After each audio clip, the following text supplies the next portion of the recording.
ఎక్కడున్నా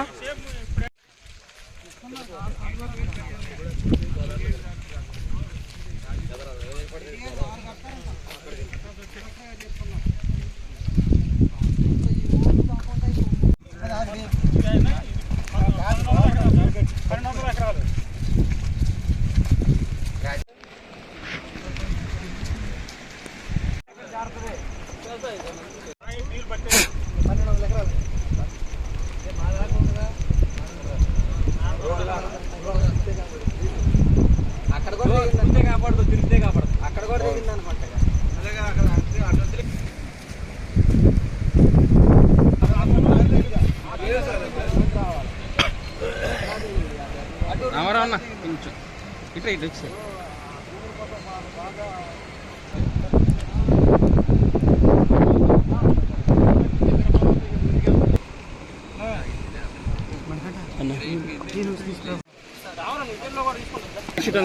నిజంగా ఏ గారికి డి గారికి ఆ జై గారు పట్టించుకోలేదండి. పట్టించుకుంటే ఈ గతి ఎందుకు ఉంటుంది పాటికి ఇన్ని గ్రామాలు పోవు. ఇది భద్రాద్రి కొత్తగూడెం జిల్లా అసరాపేట నియోజకవర్గంలో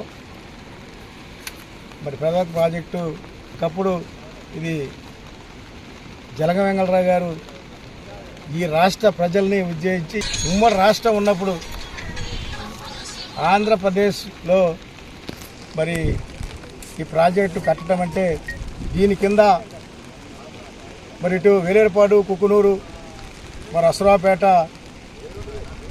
మండలాలలో కొన్ని వేల ఎకరాలు మరి పంట రైతులకు కూడా మరి ఎంతో ఉపయోగపడేలాగా మరి ప్రాజెక్టు ఏర్పాటు చేసి రైతుల్ని బతికించడం కోసం ఎక్కడ ప్రాజెక్టు ఏ రోజు ఎక్కడ దిగుద్దో అని ప్రజలు కూడా బిక్కుబక్కుమని బతుకుతున్నారు.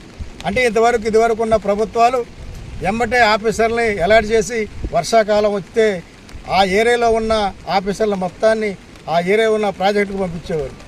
ఆ ప్రభుత్వం ఉన్న మంత్రులే కానీ ముఖ్యమంత్రులే కానీ ఇప్పుడు ఈ ప్రభుత్వం మరి ఏ రకంగా మాట్లాడకుండా మరి కొత్త ప్రభుత్వం మరి హైదరాబాద్ చుట్టే తిరుగుతున్నారు తప్ప ప్రాజెక్టులు ఎక్కడ ఉన్నాయి, ఏ ప్రాజెక్టు మరమ్మతులో ఉంది, ఏ ప్రాజెక్టులకు జనానికి మరి నష్టం లేకుండా ఉంటుంది అనేది చూసుకోకుండా మరి హైదరాబాద్లో ఉంటున్నప్పుడు మంత్రులే కానీ ముఖ్యమంత్రులే కానీ మరి ప్రజలు గెలిపించిన ప్రజలేమో వాగుల్లో కొట్టుకుపోతున్నారు చెరువులలో.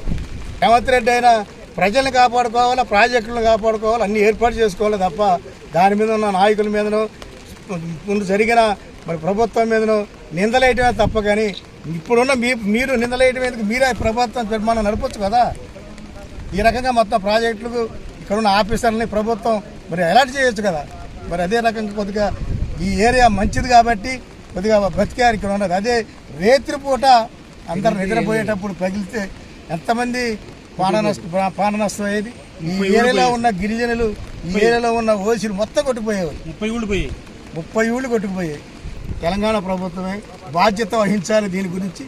వరి పొలాలు కదా, వరి పొలాలు ఇప్పుడు మంచి రైతులు వ్యవసాయం చేసుకునే ఋతుపవనాలు కాబట్టి అదే రకంగా ఉసుక ఎటువంటి షరతులు లేకుండా రైతుల్ని ఉసుక దొరికిచ్చే ప్రయత్నంలో మీరు కూడా ప్రభుత్వం సహకరించాలి. మరి దానికి ఏదో రైతు మళ్ళీ ఉసుక వచ్చింది దాన్ని ఏదో వేలం పాట పెడతాం లేకపోతే ఈ రంపటం ఉండడం అనేది కాకుండా రైతుకి ఎటువంటి ఇబ్బంది లేకుండా తొలగించడానికి మరి పర్మిషన్ ఇవ్వాలని కలెక్టర్ గారికి కానీ ప్రభుత్వానికి కానీ ఏర్పాటు చేయాలని ఇమ్మీడియట్గా ఇప్పుడున్న వాటర్ రింగ్ బెడ్ నుండి ఇమ్మీడియట్గా ఏర్పాటు చేయాలి. ఎందుకంటే వెనకాల ఉన్న కొద్ది గొప్ప ఉన్న పంటకైనా మరి నీళ్ళు ఇచ్చేటట్టుగా చేయాలి.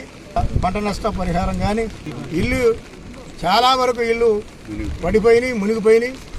కొత్త ఇళ్ళకి ఇమ్మీడియట్గా 5 లక్షల రూపాయలు ఒక్కొక్క ఇంటికి ఏర్పాటు చేయాలి. మరి తాత్కాలిక ఎక్కడన్నా ఇదైతే దానికి ఇల్లు ఏదన్నా చిన్నగా ఏర్పాటు చేస్తే 3 లక్షలు శుభ్రంగా కొట్టుపోయింది. అయితే 5 లక్షల రూపాయలు చొప్పున ఇక్కడ ఏ కులమని కాకుండా అన్ని కులాలకి, ఆ కులానికో ఈ కులానికి కాదు, నష్టపరిహారం జరిగేది కాబట్టి ఇల్లు లేదు కాబట్టి అందరికీ 5 లక్షల రూపాయలు ఇల్లు కంపల్సరీగా ఏర్పాటు చేయాలని ప్రభుత్వాన్ని డిమాండ్ చేస్తున్నా. ఈ రాష్ట్రం మొదలుపెట్టిందని ఆ రాష్ట్రం మొదలుపెట్టిందని ఈ రాష్ట్రం ఆ రకం కాకుండా ప్రజలను కాపాడుకునే బాధ్యత చేస్తే మంచిదని, లేకపోతే ప్రజలు ఇక్కడ నిరాహార దీక్షలు కూడా ధర్నాలు కూడా చేస్తారు డిమాండ్ మేము ప్రభుత్వాన్ని డిమాండ్ చేస్తున్నాం.